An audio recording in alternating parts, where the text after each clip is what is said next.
Shalom adik-adik semua, apa kabarnya nih? Semoga adik-adik sehat dan sukacita ya. Karena malam hari ini kakak akan membawakan berita sukacita, yaitu firman Tuhan yang terambil dari dalam Alkitab. Tetapi sebelumnya kakak mau memperkenalkan diri kakak dulu ya. Jadi nama kakak adalah Kak Pahala. Nah, Kak Pahala malam hari ini akan membawakan sate atau satedu online Persekutuan Anak GPB Horeb.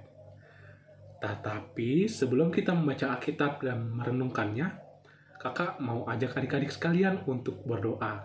Mari kita berdoa. Tuhan Allah Bapa yang bertahta dalam kerajaan surga, terima kasih Tuhan untuk kebaikan-Mu yang boleh kami rasakan, boleh kami terima hingga saat ini. Kami boleh makan, kami boleh minum, kami boleh bermain dan melakukan setiap aktivitas. Tetapi Tuhan, kami juga ingin belajar firman Tuhan.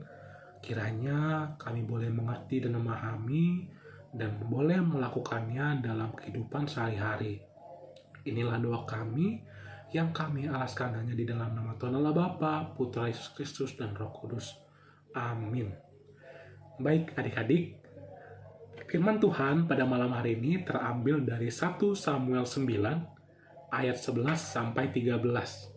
Kakak ulangi, dari 1 Samuel 9 ayat 11 sampai 13. Nih, kakak sudah membuka. Nah, jika adik-adik sudah ketemu, mari kita baca bersama-sama. 1, 2, 3. Ketika mereka naik jalan pendakian ke kota itu, mereka bertemu dengan gadis-gadis yang keluar hendak menimba air. Mereka bertanya kepada gadis-gadis itu, "Pelihat ada di sini?" Jawab gadis-gadis itu kepada mereka, "Ya, ada. Baru saja ia mendahului kamu. Cepat-cepatlah sekarang. Ia datang ke kota hari ini karena ada perjamuan korban untuk orang banyak di bukit pada hari ini. Apabila kamu masuk ke kota, kamu akan segera menjumpainya sebelum ia naik ke bukit untuk makan. Sebab orang banyak tidak akan makan sebelum ia datang, karena dialah yang memberkati korban, kemudian barulah para undangan makan. Pergilah sekarang, sebab kamu akan menjumpainya dengan segera." Nah, adik-adik, sebelum kakak membahas firman Tuhan, kakak mau ajak adik-adik untuk melihat satu gambar yang akan muncul di sebelah kiri kakak dalam hitungan ketiga. 1, 2, 3. Nah, mulai muncul kan? Nah, jadi ini gambar apa adik-adik? Gambar lampu lalu lintas. Ya, betul sekali. Kalau adik-adik naik motor, naik mobil bersama orang tua, bersama kakak, abang, atau teman-teman dan saudara, maka pasti melihat lampu merah di jalan raya atau lampu lalu lintas, gitu ya. Istilah umumnya adalah lampu lalu lintas. Nah, baik adik-adik, kakak mau ajak nih untuk melihat satu persatu lampu-lampunya. Mulai dari yang teratas ya, yaitu lampu warna merah. Nah, jika lampu warna merah menyala, artinya apa sih adik-adik? Nah, jadi lampu merah adalah tanda bagi setiap pengendara, baik motor, mobil, bis, truk, dan semua pengguna jalan raya harus memperhatikan bahwa mereka harus berhenti. Ketika lampu merah menyala, mereka harus memberhentikan kendaraan. Nah, kemudian lampu kuning itu apa? Lampu kuning adalah tanda untuk siap-siap. Jadi, sebelum lampu merah menyala, maka lampu kuning menyala, yang menjadi tanda bahwa pengendara sudah mulai siap-siap untuk memberhentikan kendaraannya. Nah, tetapi jika lampu merah yang menyala duluan, lalu muncul lampu kuning, maka tandanya kita siap-siap untuk menggerakkan atau menjalankan kendaraan. Seperti itu adik-adik. Nah, setelah lampu merah, kuning, baru muncul lampu hijau. Lampu hijau adalah tanda bahwa kita sudah boleh jalan, sudah boleh menggerakkan kendaraan. Tadi apa kendaraannya? Motor, mobil, bis, truk, apalagi? ya semua pengendara pemakai jalan raya harus mematuhi lampu lalu lintas yang ada, gitu ya. Nah, jadi artinya apa sih adik-adik? Lampu lalu lintas itu ada untuk mengatur arus biar lancar. Jadi jika kita harus berhenti, maka harus berhenti karena di jalan yang berlawanan kendaraan dibolehkan untuk berjalan karena mereka diberi petunjuk lampu hijau. Nah, itulah artinya agar lalu lintas berjalan dengan lebih mudah dan lancar.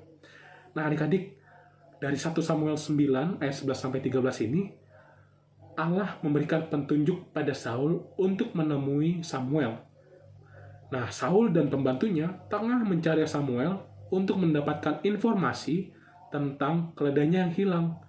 Ketika mereka naik jalan pendakian ke kota itu, mereka bertemu dengan gadis-gadis yang hendak mengambil air. Mereka bertanya tentang keberadaan Samuel. Gadis-gadis menjelaskan bahwa Samuel baru saja melewati mereka berjalan menuju ke perjamuan korban. Nah, jamuan makan akan berjalan akan diadakan di atas bukit dan akan dimulai bila Samuel telah tiba. Nah, adik-adik, artinya apa sih kalau kita juga tadi bahas lampu lalu lintas?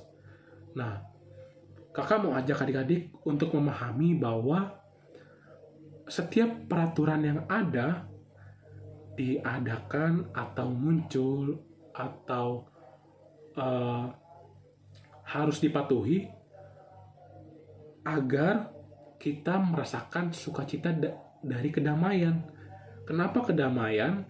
Karena peraturan yang ada mengatur kita untuk melakukan sesuatu dengan baik. Bukan hanya kita saja, tetapi juga orang lain. Misalkan, kakak kasih contoh apa ya? Mungkin adik-adik ada yang udah sekolah SD, gitu ya. Nah, kan harus mematuhi untuk tepat waktu ketika masuk sekolah. Kenapa harus tepat waktu? Karena adik-adik akan menerima pembelajaran dengan baik.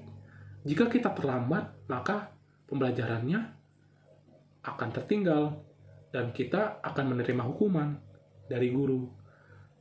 Itulah yang akhirnya kakak mau ajak adik-adik untuk mematuhi setiap peraturan yang ada. Seperti itu adik-adik. Jadi semoga kakak harap adik-adik mengerti ya dan bisa melakukannya dalam kehidupan sehari-hari. Baik, kalau begitu kakak tutup dalam doa. Mari kita berdoa. Tuhan Allah Bapa yang bertahta dalam kerajaan surga, kami mengucap syukur untuk hal-hal yang boleh kami pelajari, yaitu firman Tuhan pada malam hari ini. Tuhan, kiranya kami, anak-anak-Mu, boleh mematuhi setiap peraturan yang ada, agar kami boleh menjadi bagian yang menciptakan kedamaian dan sukacita di lingkungan kami. Ya Tuhan, sebentar kami akan melakukan aktivitas yang lainnya, kiranya Tuhanlah yang terus memberkati kami dan melindungi kami. Inilah doa kami yang kami alaskan hanya di dalam nama Tuhan Allah Bapa, Putra, dan Yesus Kristus, Sang Juru Selamat umat manusia. Amin. Baik, terima kasih adik-adik. Shalom.